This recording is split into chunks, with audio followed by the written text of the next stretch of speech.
समान नागरिक संहिता पर मची खलबली के बीच आम आदमी पार्टी ने बीजेपी का किया सशर्त समर्थन। एआईएमआईएम ने विधि आयोग को चिट्ठी भेजकर किया विरोध, कहा यूसीसी का सर्कुलर संविधान के खिलाफ।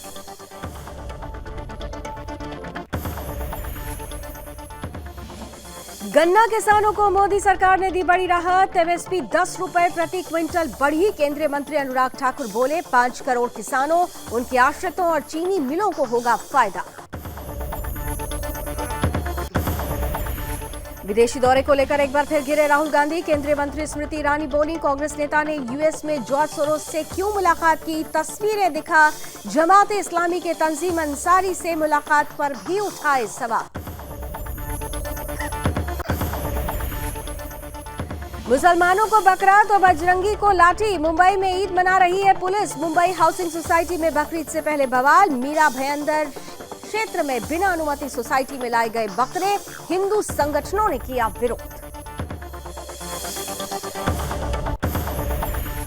और कन्हैयालाल देवी के सर तन से जुदा की प्रथम बरसी आज, न्याय की प्रतीक्षा में रखी है कन्हैयालाल की अस्थियां। नंगे पैर न्याय की प्रतीक्षा कर रहा है बेटा।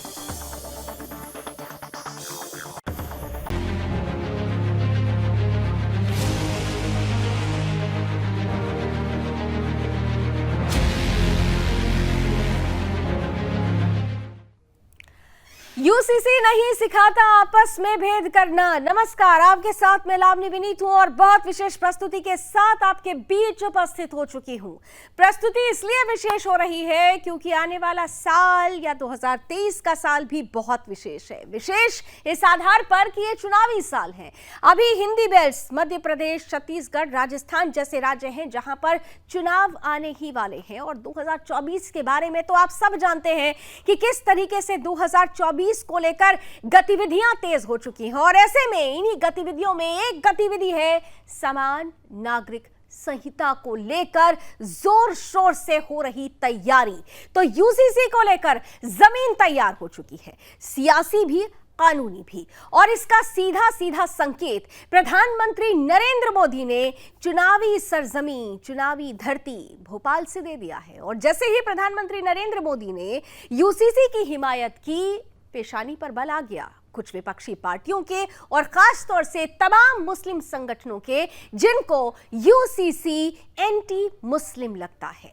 लेकिन इन सब के बीच एक तरफ प्रधानमंत्री नरेंद्र मोदी ने जिस तरीके से यूसीसी का बिना नाम लिए अपनी बातें रखते हुए एक बड़ा संकेत दे दिया है कि 2024 से पहले सियासी और कानूनी दोनों जमीन तैयार हो रही है, ब्रह्मास्त्र यूसीसी हो सकता है। इन सब के बीच में एक और अच्छी खबर तब आ जाती है भारतीय जनता पार्टी के लिए जब आम आदमी पार्टी की तरफ से भी इशारों में यूसीसी को समर्थन दे दिया जाता है। कहा जाता है कि सैद्धांतिक रूप से यूसीसी का समर्थन किया जाना चाहिए।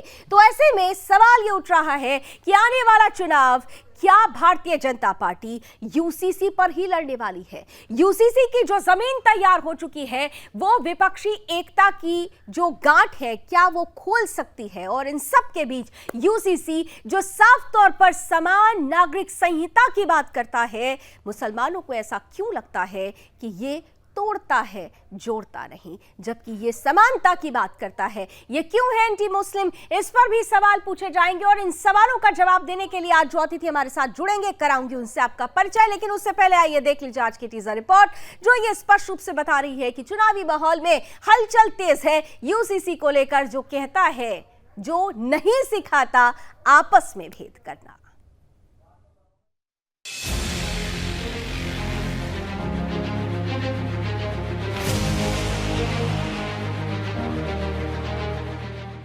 एक देश एक विधान, कट्टरपंथी से लेकर विपक्ष सब क्यों परेशान?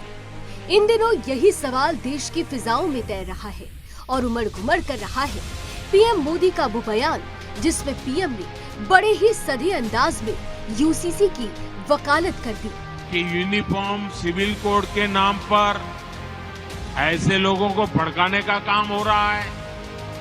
आप मुझे बताइए, एक घर में परिवार के एक सदस्य के लिए एक कानून हो, परिवार के दूसरे सदस्य के लिए दूसरा कानून हो, तो क्या वो घर चल पाएगा क्या?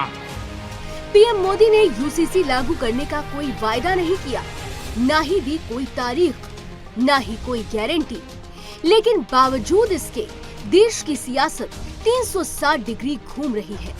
विपक्ष सरकार पर तुष्टीकरण का आरोप लगा रहा है, तो वहीं मुस्लिम संगठन इसे धार्मिक स्वतंत्रता पर हमला बता रहे हैं। All India Muslim personal law board बैठकों पर बैठक कर रहा है। लॉ बोर्ड ने बैठक में यूसीसी के कानूनी पहलुओं को लेकर लंबी चर्चा की। इस बैठक में कई वरिष्ठ वकील भी मौजूद थे। All India Muslim personal law board की बैठक में फैसला लिया गया कि यूसीसी को लेकर जल्द एक ड्राफ्ट तैयार किया जाएगा, जिसमें यूसीसी के कानूनी पहलुओं को शामिल किया जाएगा। इसके अलावा शरीयत के जरूरी हिस्सों को भी ड्राफ्ट में शामिल किया जाएगा।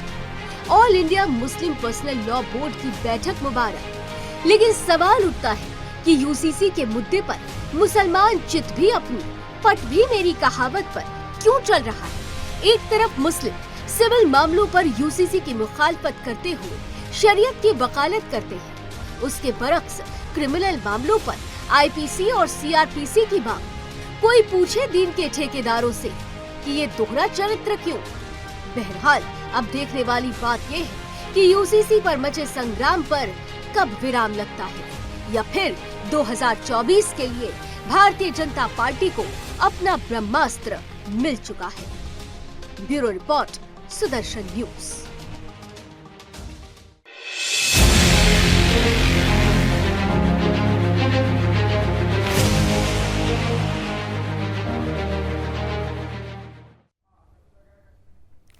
तो सवाल यही है कि जब यूनिफॉर्म क्रिमिनल कोड हो सकता है और ये एक्सेप्टेबल है, तो फिर यूनिफॉर्म सिविल कोड क्यों नहीं?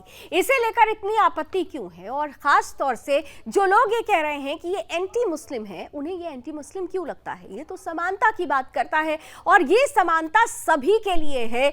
ये देश संविधान से चलता है, तो खुद संविधान में ही इसकी चर्चा हो चुकी है। संविधान निर्माता ही इसकी चर्चा कर चुके हैं। बाबा साहेब ने स्पष्ट रूप से इसकी वकालत की थी, और यहां तक कि जब पंडित जवाहरलाल नेहरू ने इसे लेकर यूसीसी को लेकर निष्क्रियता दिखाई थी, तो कैबिनेट से इस्तीफा तक दे दिया था बाबा साहब ने। यानी स्पष्ट कर दिया था कि इस देश के लिए जब हम संविधान का हवाला देते हैं, हम बराबरी की बात करते हैं, तो फिर समान नागरिक संहिता का आधार भी मजबूत होना चाहिए। ऐसे में जिस यूसीसी पर बवाल मचा है, उस पर अपनी अपनी राय रखने के लिए आज चर्चा में शामिल होने वाले अतिथियों से भी अब आपका परिचय करा देती हूं। आइए सीधे चलते हैं अपने पैनलिस्ट के पास और स्वागत करते हैं भारतीय जनता पार्टी का पक्ष रखने के लिए हमारे साथ जुड़ चुके हैं कैप्टन आईसी सिंह भदौरिया जी, बहुत बहुत स्वागत है। हमारे साथ कांग्रेस का पक्ष रखेंगे भरत सिंह जी, बहुत स्वागत। हमारे साथ मुस्लिम स्कॉलर के रूप में मैं अकील अहमद साहब को देख पा रही हूं, बहुत स्वागत। और साथ ही साथ आम आदमी पार्टी का पक्ष रखने के लिए अमित शर्मा जी हमारे साथ जुड़ चुके हैं, आपका भी बहुत बहुत स्वागत। तो यूसीसी पर इस वक्त चर्चा सरगर्म है, और इसी यूसीसी को लेकर सियासी और कानूनी जमीन तैयार हो चुकी है। लेकिन जिस तरीके की सियासत सामने आ रही है,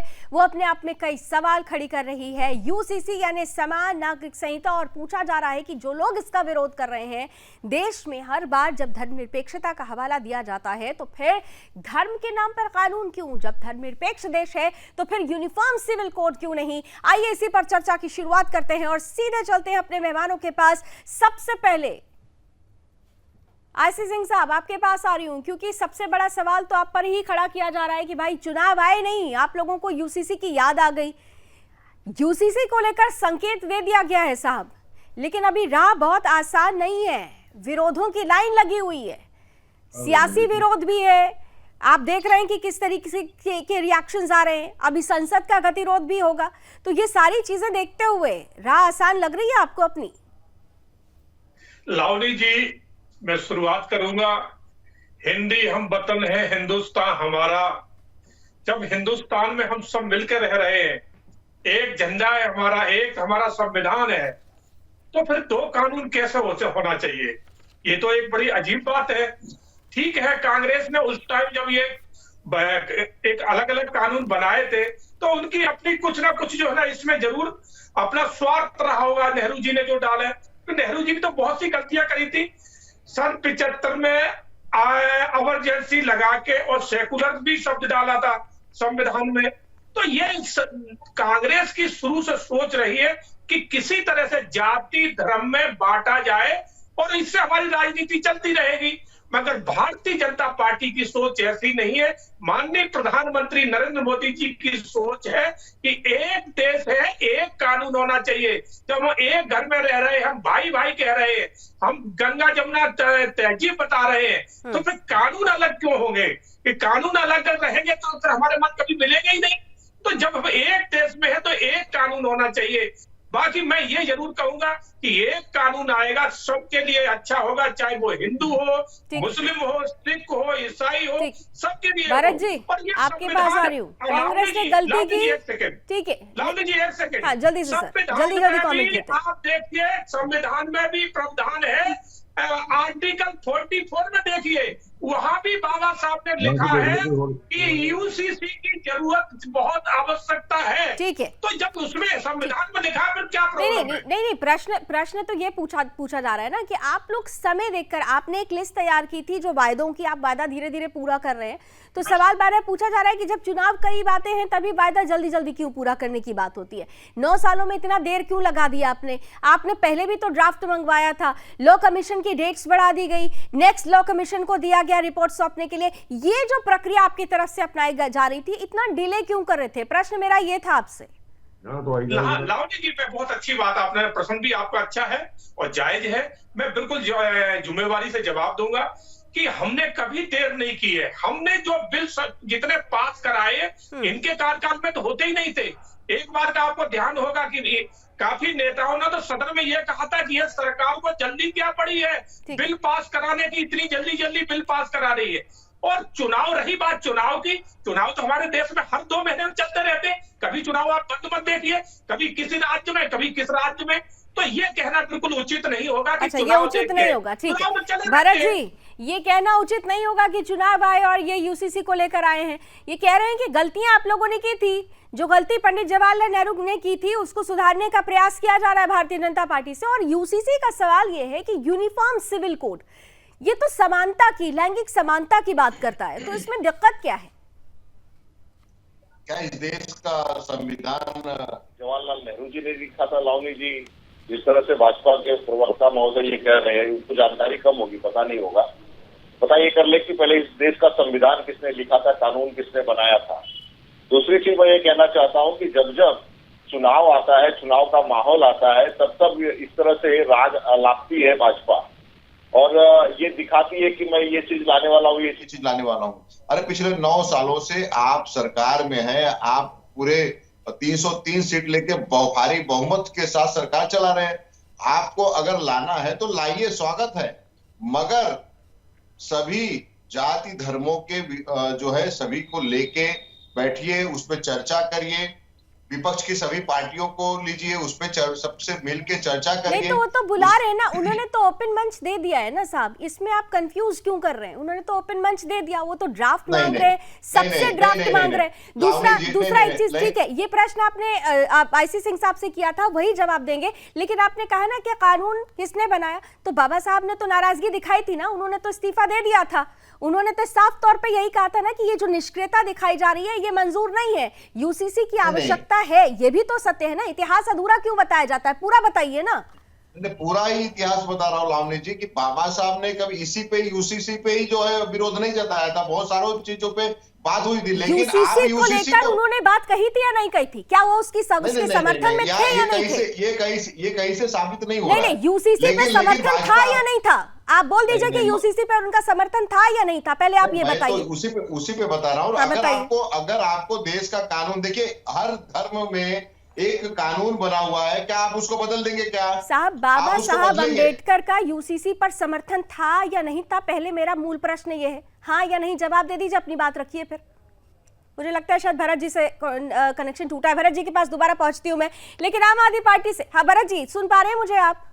मैं सुन रहा हूँ। हाँ ठीक है, आपका कनेक्शन क्योंकि टूट गया था हमसे, मैं देख पा रही हूँ आपको। मेरा सीधा पहले प्रश्न का जवाब दीजिए ना, बाबा साहब अम्बेडकर समर्थन में थे या नहीं थे, ये बताइए यूसीसी के। बाबा जी समर्थन में नहीं थे, ये किसने आपसे कहा? नहीं, मैं तो आपसे पूछ रही हूँ ना, मैं तो आपसे पूछ रही हूँ। मुझे तो पता ही है कि उन्होंने समर्थन दिया और उन्होंने कैबिनेट से इस्तीफा भी इसीलिए दिया। आपने कहा ना बहुत सारे मुद्दे थे, तो मैंने कहा बहुत सारे मुद्दों में यूसीसी था ना, बहुत सारे। देखिए आप यूसीसी को नजरअंदाज क्यों कर रहे हैं सर? या तो आप ही बोल लीजिए या तो मुझे आप ही बोलिए सर, आपको बोलने के लिए बुलाया, बस मैं तो आपकी क्लैरिटी ले रही हूँ। मैं क्लियरिटी तो दूंगा, लेकिन आप बोलने नहीं देंगे। अच्छा बोलिए जरा, सुन लूं मैं भी। ठीक है, बोलिए सर, बोलिए बोलिए बोलिए कांग्रेस का कोई प्रवक्ता अगर बोलेगा तो आप बोलने नहीं देंगे सर। यहाँ तो आपको भी मंच मिल रहा है, मेरे सवाल को आप लोग अटकाइए भटकाइए नहीं, ये बीजेपी पर आरोप लगाइएगा। भाजपा से, भाजपा के प्रवक्ता बीजेपी से आप अटकाना भटकाना बीजेपी से करिएगा, मेरे सवाल को अटकाइए भटकाइए मत। अटकाना भटकाना बीजेपी करती है, तो करिए ना, बीजेपी से पूछिए ना, बैठे हैं आईसी सिंह साहब। मेरा सीधा सीधा प्रश्न जो है उसका जवाब आप नहीं दे पा रहे। आपने उनसे विरोध, आपने एक बार भी उनसे काउंटर सवाल नहीं किया? बिल्कुल किया, ये बिल्कुल किया। सत्य को आईना दिखाने की जरूरत नहीं, मैंने उनसे टाइमलाइन पर सवाल किया। अच्छा आप बोलिए भरत जी, बोल लीजिए भरत जी, बोलिए। मैं ये कह रहा हूँ कि देखिए, आपको कोई भी कानून लाना है तो हर समाज के और उनसे बात करिए, आपको पता चल जाएगा कि भाई जो भी अगर उसमें समर्थन आता है, जो बात होती है वो तो आएगा खुल के, उसमें बात होगी कि नहीं होगी। लेकिन आप किसी के ऊपर किसी भी समाज, हेलो मेरी आवाज आ रही है? हाँ आ रही है भरत जी, बोलिए। मैं ये कह रहा हूँ लावनी जी, आप किसी भी समाज या जाति के बातों को लेके अगर किसी धर्म को लेके थोपेंगे वो भी ठीक नहीं है। हम तो कह रहे हैं ना कि आप लाना चाहते हैं, भाजपा कर दी है, देश के प्रधानमंत्री करना चाहते हैं, वो तो ओपन तो कर दिया गया है ना लॉ कमीशन की साइड, वहां तो ओपन किया गया ना। आप लोग हर धार्मिक संगठन, हर पार्टी से सर्वदलीय बैठक की भी बात की गई, आपसे भी राय मांगी गई, मुझसे भी राय मांगी गई, यहाँ पे इंडिविजुअली भरत जी से भी राय मांगी गई। क्यों नहीं राय दे रहे? उन्होंने तो राय मांगी है। किसने कहा? आप संसद में आइए, विशेष सत्र बुलाइए और उसमें कहिए कि जो है हम इस विषय में चर्चा करना चाहते हैं। सर संसद किसके लिए होती है? जनता के लिए होती है भरत जी। संसद किसके लिए होती है? जनता के लिए होती है। जनता से ही राय मांग ली गई, अब तो जनता से ही राय मांग ली गई है ना। अब तो सबसे बड़ी संसद, सबसे बड़ी जो लोकतंत्र का मंदिर संसद है ना, वो किसके लिए होती है? देश की जनता के लिए होती है ना। जनता से ही राय मांग ली गई है साहब। ये किसका विषय है? दाएं बाएं जा रहे हैं, दाएं बाएं जा रहे हैं सर, यही तो प्रॉब्लम है। आप लोग से पूछिए सीधा सवाल, आप गोल गोल जलेबी की तरह घुमाते हैं।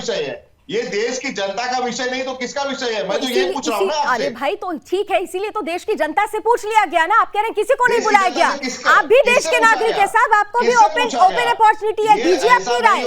ओपन अपॉर्चुनिटी आपको भी है, देश की जनता से भी ओपन अपॉर्चुनिटी दे दी गई है। और क्या चाहिए अब आप लोगों को? मैं फिर कह रहा हूँ लावनी जी, कोई विरोध नहीं कर रहा है। मैं ये कह रहा हूँ कि आप जो है सभी जाति धर्मों के धर्मगुरुओं को बुलाइए, उसके बाद विपक्ष को बुलाइए, उस पर अपनी बात रखिए। सभी धार्मिक संगठनों, सभी स्वायत्त संगठनों, सभी राजनीतिक संगठनों और इस देश के रहने वाले हर एक नागरिक से उनकी राय मांगी गई है। साहब पूर्ण रूप से आप पहले पढ़ लीजिए कि क्या क्या कहा गया है, किनसे किनसे कहा गया है। अटकाना भटकाना लटकाना, ये बैठे हुए आईसी सिंह साहब उधर करिएगा, इधर जब आप जवाब दीजिए तो इस तरीके के कुतर्क मत कीजिए। सबको इनवाइट किया गया है, ठीक है। आईसी सिंह साहब भाई आपने तो बुलाया नहीं उनको नहीं समझ में आ रहा है, नहीं बुलाया गया आपने विपक्षी पार्टियों को नहीं बुलाया, आपने धार्मिक संगठनों को नहीं बुलाया। यही बात वो एक बार बार कह रहे हैं। आईसी सिंह साहब जल्दी से जवाब दीजिए, बाकी की दो मेहमानों के पास आऊंगी मैं। लावनी जी, हमने ओपन बहस रखी है, ओपन सभी का मशवरा मांगा है, ओपन सबकी सोच मांगी है और उसमें हमने किसी को नहीं छोड़ा है। नहीं तो वो इतना कंफ्यूज क्यों है? आपने सब कुछ ओपन किया है तो भरत सिंह जी इतने कंफ्यूज्ड क्यों है? कंफ्यूजन में क्यों है फिर कांग्रेस, अगर आपने सब कुछ ओपन कर दिया है तो? लावनी जी, ये भरत सिंह ने कहा, भरत जी नहीं कंफ्यूजन की पूरी पार्टी कंफ्यूजन का नेता ही कंफ्यूज रहेंगे, क्योंकि इस कानून वाले थे, इस कानून की जरूरत नहीं थी, मगर नेहरू जी लेके आए। आज जब उसको हटाया जा रहा है, देश को एक कानून दिया जा रहा है, तो ये इन्हें लग रहा है कहीं ना कहीं इनके पास में हम तो ये लाने वाले हैं, हम तो ये करने वाले हैं। अभी तो 9 साल में क्या कर रहे थे? सोए थे आप लोग। ये भी जानते हैं कि ये कानून बहुत अच्छा है, इन्हें पता है कि कानून अच्छा है। वो सोए थे, जाग गए, लेकिन आप तो सोते ही रह गए साहब। ये भी एक सवाल है। अमित जी आपके पास आ रही हूँ। सैद्धांतिक रूप से समर्थन बड़ी बात है सर ये? अमित जी, ऑडियो शायद आपका, प्लीज अनम्यूट कर लीजिए अमित जी, आपकी आवाज नहीं आ रही है।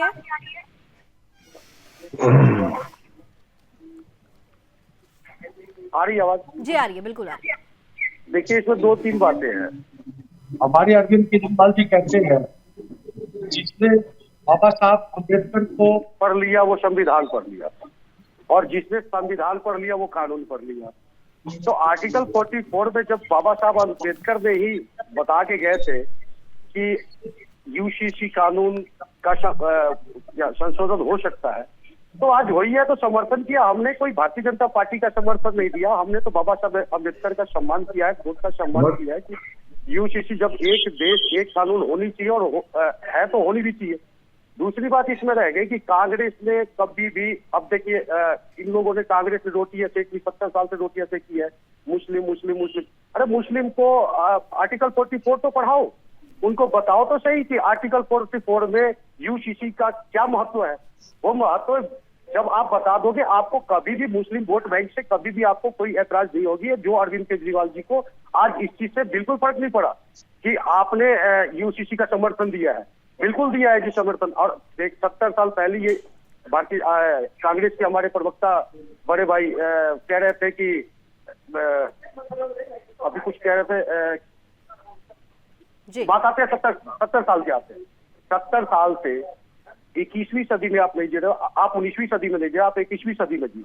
21वीं सदी में भारत का एक एक बच्चा पढ़ा लिखा है, हर एक नागरिक पढ़ा लिखा है, हर एक मुसलमान पढ़ा लिखा है, हर एक सिख, हर एक हिंदू, हर एक ईसाई, सारे के सारे पढ़े लिखे हैं। तो यूसीसी कानून लाने का और इसका विरोध करने का तो कोई मतलब बनता नहीं है। और हमारे अरविंद केजरीवाल जी पहले ही बहुत इंटेलिजेंट है, तो उन्होंने इसका समर्थन भारतीय जनता पार्टी के रूप में दे दिया है। इन्होंने बाबा साहब अम्बेडकर का सम्मान किया है और यूसीसी कानून लागू होने अरविंद केजरीवाल जी बड़े इंटेलिजेंट है, लेकिन बड़ी देर कर दी साहब। क्या सोच रहे थे? विपक्षी एकता में आप चाह रहे थे कोई खासम खास जगह मिल जाती तो शायद सुर कुछ और होते। अब वहां पे तो ऑल इन ऑल कांग्रेस के नेतृत्व में गठबंधन बढ़ रहा है, जगह उस तरह से मिल नहीं पा रही है। कहीं ऐसा तो नहीं है कि इसका ये जो इंटेलिजेंस है इसकी जो बहुत देर में इसकी घंटी बज गई? ऐसा क्यों साहब? यूसीसी को लेकर तो चर्चा आज नहीं हो रही है ना, वो तो कह रहे हैं यूसीसी तो उनके मुद्दे में, बीजेपी के मुद्दे में 9 सालों से था। तो आप भी पहले आपने समर्थन क्यों नहीं दिया फिर इसे लेकर? देखिए, आज यूसीसी मुद्दा गरमाया। आज यूसीसी पे 9 साल पहले भारतीय जनता पार्टी को भी ये सोचना चाहिए था कि भारतीय जनता पार्टी स्टेप उठा ले यूसीसी के लिए, लेकिन ये भी नहीं उठा पा रहे थे। अब मुद्दा गरमाया तो मुद्दा गरमाया, समर्थन देने का कोई ये नहीं है कि हम समर्थन नहीं देंगे। हमने पहले ही बताया कि भारतीय जनता पार्टी को हमने समर्थन नहीं दिया, इसको पॉलिटिकल ना लिया जाए। हमने बाबा साहब अम्बेडकर का सम्मान के लिए, क्योंकि हमने बाबा साहब अम्बेडकर को पूजा है। बाबा साहब अम्बेडकर को हम प्रथम से मानते हैं देश की नागरिकता के लिए, तो हमने उनको सम्मान किया। हमने कोई भारतीय जनता पार्टी का सपोर्ट नहीं किया। आपने भारतीय जनता पार्टी का समर्थन नहीं किया है, आपने बाबा साहब का समर्थन किया है, और बाबा साहब मतलब संविधान का समर्थन कहा जा रहा है। अकील अहमद साहब, आप लोगों को ऐसा क्यों लगता है फिर कि ये एंटी मुस्लिम होगा यूसीसी, जबकि ये तो समानता की बात करता है? अकील अहमद साहब के लिए बता देती हूँ, मुस्लिम स्कॉलर भी हैं और आम इंसान विकास पार्टी के राष्ट्रीय अध्यक्ष भी हैं। अकील अहमद साहब जी, क्यों लगता है आपको एंटी मुस्लिम? जी मैडम, इसकी जरूरत क्या है? नहीं, जरूरत क्यों नहीं है ये भी बताइएगा। नहीं, यूनिफॉर्म सिविल कोड की जरूरत क्या है? क्या 76 साल से हम लोग हिंदुस्तान में रह रहे, तो हमें कहाँ जरूरत पड़ती इस चीज की? अब जो है, अगर मोदी जी ये कह रहे हैं कि इसकी जरूरत है और घर में कानून होना चाहिए, तो ये तो रिश्ते खराब होते हैं, तो अभी तक तो हमारे कोई रिश्ते खराब हो ही नहीं 76 साल से। तो भाई इसमें हमें इसकी जरूरत कहाँ पड़ रही है मैडम? आपको ऐसा क्यों लगता है? घर की महिलाओं की क्या कोई वैल्यू नहीं है? उनको नहीं मिलना चाहिए समानता? उन्हें समानता नहीं मिलना चाहिए? आपको डर क्यों लग रहा है? 444 नहीं कर पाएंगे इसलिए डर इसलिए लग रहा है? देखिए, सुनिए आप, सुनाइए। जो संविधान हमारे देश ने हमें आजादी दी, जिस संविधान के तहत, तो उसी संविधान के तहत तो हो रहा है ये सब कुछ। कौन सा वो अलग से लेकर चले आए हैं? उसी संविधान में तो इसका वर्णन है, उसी संविधान के हवाले से ही इसकी चर्चा सरगर्म हुई है साहब। अलग से थोड़ी कोई लेकर आ रहे हैं। नहीं, अलग से क्यों नहीं करा रहे? जो आज हमारे जो है इस्लाम के मुताबिक जो है अगर हम अपने धर्म को जो है इस्तेमाल करते हैं, भाई अपनाते देश हैं, धर्मनिरपेक्ष है ना, आप लोग कहते हैं ना, तो फिर संविधान, ये जब धर्मनिरपेक्ष देश है तो फिर शरिया के हिसाब से क्यों चलेगा देश, ये भी क्लियर कीजिए आप। नहीं तो संविधान ने हमें इजाजत दी ना चलने के लिए, जो हमें इजाजत दी है, हमें क्या दी है, तो सभी जाति धर्म के लोगों तो को उसी अपने-अपने तरीके से जीने की संविधान इजाजत- की अनुमति से ही तो यूसीसी की भी बात हो रही है ना, उसी संविधान के हवाले से यूसीसी की बात हो रही है। समान नागरिक संहिता, ये लैंगिक समानता की बात हो रही है। इसमें आप लोगों को डर क्यों लग रहा है, क्यों लग रहा है आप लोगों को कि इससे आपको नुकसान पहुंचेगा? एक नुकसान बताइए ना, क्या नुकसान होगा आपका इससे, नुकसान बताइए।